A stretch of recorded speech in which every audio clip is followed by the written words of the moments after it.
Alam ko na isa sa pinakamahirap na part sa isang baguhan or fresh graduate na welder ay ang paghahanap ng trabaho or paghahanap ng company na pwede nilang applyan. Kung tutuusin din naman kasi, welding talaga ang isa sa pinaka-in-demand na trabaho ngayon sa isang construction firm dito sa Pinas at lalong-lalo na sa abroad with a promising high salary, kaya naman marami din ang mga gustong maging welder. Pero although in-demand talaga siya, hindi rin naman ganun kadaling makapasok sa trabaho. Isa ng dahilan nito is yung ginagawang selection of applicants ng mga company or agency through elimination process. At ang isa sa pinaka-top nilang elimination process is yung working experience required at syempre, yung pagpasa sa kanilang trade test. Which, syempre, natural, kung hindi ka pasok sa years of working experience required nila or hindi ka makapasa sa trade test, 50-50 talaga ang chance mong makuha sa trabaho. But again, this is not for discouragement dahil alam naman natin na sa panahon talaga ngayon ay mahirap na makahanap ng trabaho dahil nga sa competition between applicants. Pero sabi nga nila, hindi mapapasayo ang isang bagay na ninanais mo kung hindi ka sumubok or gumawa man lang ng steps, paraan, or effort para makuha ito.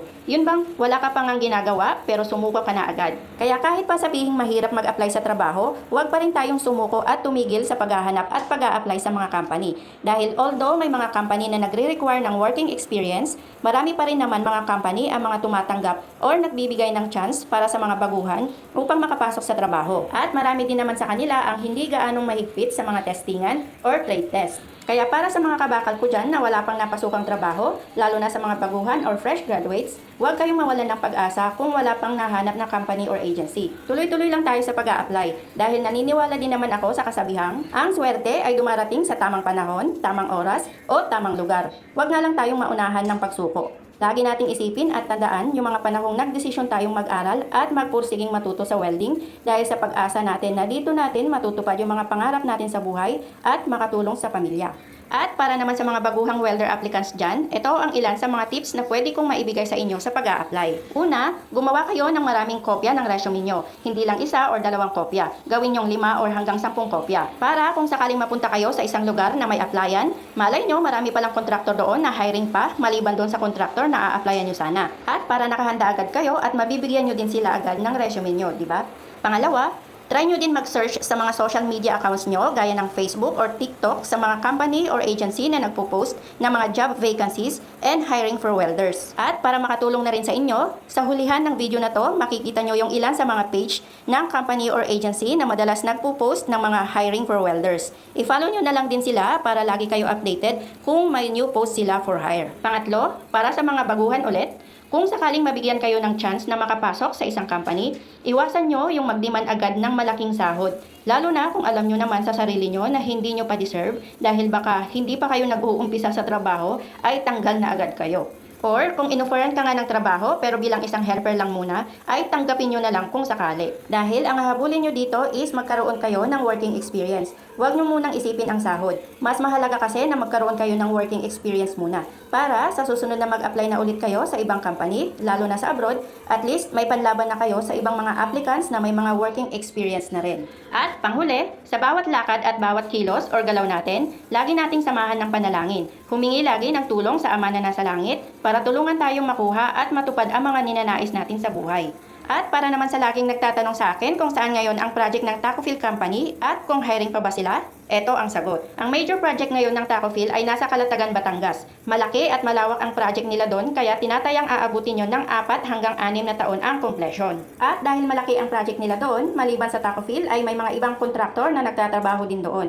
Gaya ng Anta Company, Rajtech, Positive, at may iba pa. Hindi ko nga lang matandaan kung ano pang mga kontraktor ang mga andon. Kaya kung may balak kayong mag-apply doon, maghanda kayo ng maraming resume at applyan nyo na lang silang lahat. Huwag nyo na lang akong hihingan ng mga contact number or email ad nila doon dahil kahit ako hindi ko rin alam.